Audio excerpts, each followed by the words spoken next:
This is a 1989 Pontiac Trans Am GTA. Look at this beauty. Holy smoke. This thing shines so hard. You probably can't even sleep at night how bright this thing is. Only about 1,400 were made in this color code in 1989. GTAs are pretty desirable nowadays. It was $21,000 new. Today's money, that's about 53 grand. It's owned by my buddy Dale. He owns Vice Detailing. If you ever need a car detailed in our neck of the woods in Minnesota, he's the man to track down. This has that super cool stereo with all the buttons on the steering wheel. It's got bucket seats that only a child could sit in. This has a WS6 performance package, 4-wheel disc brakes. Man, this is the poster car, the dream car, the Knight Rider.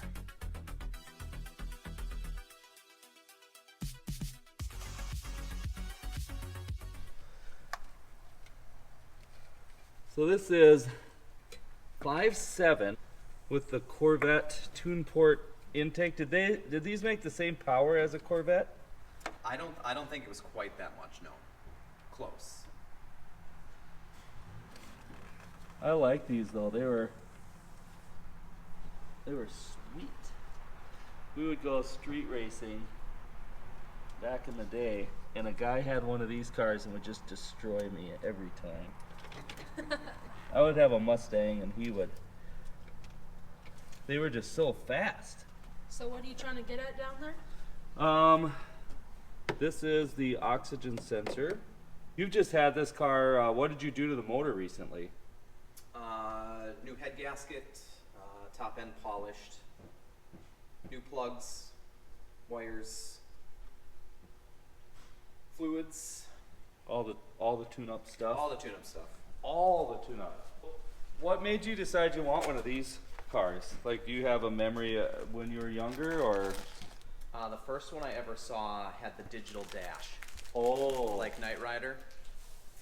So that's what started a love affair with it. Knight Rider. Yeah. So the GTA 87 to 89, you could get the digital dash, like Knight Rider.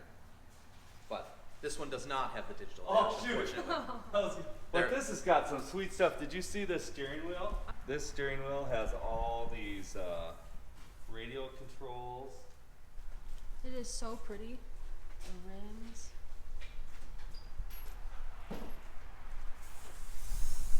When it was repainted, I think they used crystal claret, which is a little brighter than the original. Yeah. Is this your second season that you've had this car? Yes, but I didn't get to drive it last season except for a handful of times. Because did the head gasket go out or something? Yep. Maybe after 100 miles, the head gasket went out. Nice. Perfect timing. This is the old oxygen sensor. It came out. It does have some distress on the sides. I don't know what that's from. The new one, a slightly different design, has a little bit of gray. The concern with this oxygen sensor is the head gasket failed. And coolant can sometimes ruin these, so it's a good step. Step one. Because the symptoms are, once it idles for a while, it goes into a weird surge, right? Yes. It's got like an idle swinger. Yeah. And Dale's got a buddy who is the GM expert and thought this would be a good place to start, so here's what we're doing. I am not a GM expert. Wow. I'm not. Can't believe you're admitting that. I admit when I'm not an expert. Wow. That takes a strong man. I'm an expert at admitting that I'm not an expert. Wow. We're using our special socket. This is a super special socket you can get anywhere. It's made for oxygen sensors, so you don't hurt the wire. Very gentle. That's cool. Yeah. And I'm also trying to not touch his car. Look at the pose. I'm treating his car like a homeschooler's first dance. 6 feet for Jesus. Give room for Jesus. There's got to be a Bible Yeah, that fits. Bible between you and the car. A Bible's got to fit. That's so funny. You have it absolutely buffed to perfection. Is there any special trick that you use, or are you not allowed to disclose your secrets? It's just some time with the buffing wheel. Yeah, it is just gorgeous.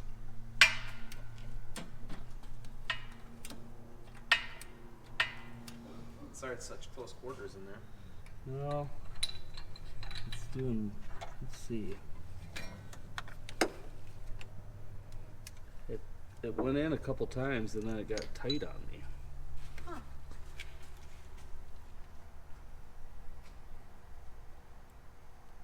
Does not appear that we're cross-threading anything.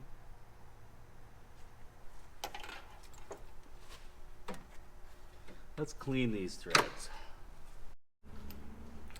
So this is a super special made by KD Tools, and it's the same threads as a spark plug, but this is a tap. And so these threads were binding because there was just a lot of corrosion in, and I don't want to put too much stress on this new oxygen sensor. Took a couple passes, we just kept going in and out, and then all the corrosion and gunk just goes obviously in these openings. And so let's see, should work this time.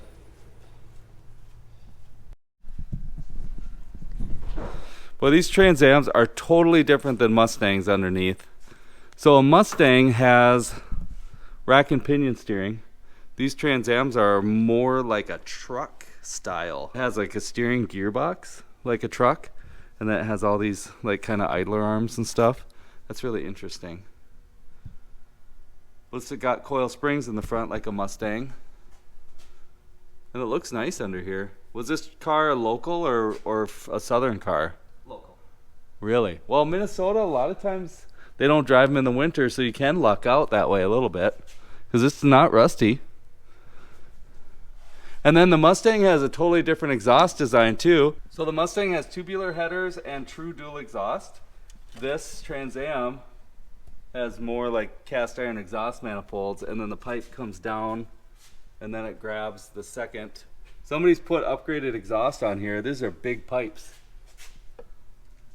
I don't know if this is factory or not, but this is aftermarket. Must have had a converter. Say they took the catalytic converter off. Yep. Which I would do it as much as possible. Pull that converter. And then because it's a GTA, that means it has an automatic transmission, right? Yes. And is this the 700 R4s that have overdrive? Yes. Okay, yep. And it's supposed to have a transmission cooler, which I think is offline currently. Oh, okay, let me look here. The tranny cooler lines. Yeah, it looks like it does not. Greasable ball joints. Nice. Yeah, the floors are nice. A lot of these with T-tops have holes in the floor because the T-top seals leak and then the water goes in the floor. So that's really nice, Dale. Yeah. This is totally different from a Mustang. So this is part of the suspension. This, I don't know if they call it like a fifth link or whatever, but it connects to the transmission, comes all the way back and connects to the axle. Mustang has nothing like that. And that controls, what is that? That's like a traction bar. And then you have this other link here too. This is controls side movement. Still have sway bars. I think these cars handled a lot better than Mustangs, like on a road course. And the GTA has the WS6 suspension package. Oh, okay.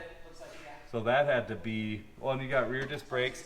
The Mustang did not have disc brakes in the back. It has drums in the back. So Trans Am way better than a Mustang as far as braking. But honestly, who needs to brake? You just need to go fast. Does this car have axle hop? Like if you're trying to squeal the back tires, does the axle bounce around? I haven't gotten that far yet. Oh, you haven't? Well, we need to figure that out. I Need think to test the theory. step one, figure that out. And then this is a transverse muffler. Looks like it's an aftermarket MagnaFlow, so it sounds good. I like MagnaFlow mufflers. They're one of my favorites because they're stainless steel welded and they don't sound like overly gross like a farm truck.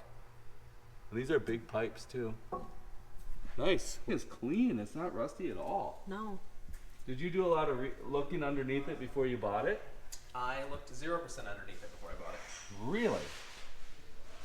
I just trusted the guy because he said it looks great underneath, and I said deal. Yeah, it does. It honestly does.